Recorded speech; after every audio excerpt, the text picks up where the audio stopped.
'n voetsporereis, strand langs om die kus van Suid-Afrika, al die pad tot in Namibië. Die spanleier is Johan Badenhorst. Produksieassistent is Themba Maposo. Gideon de Preez Swart is die klankman en tweede kameraman. Laurens Human die kameraman.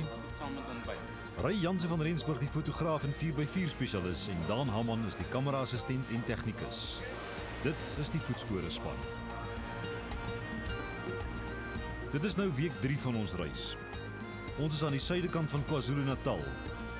Sodra ons die Mtamvuma rivier oorsteek, is ons aan die Transkei se Willekus.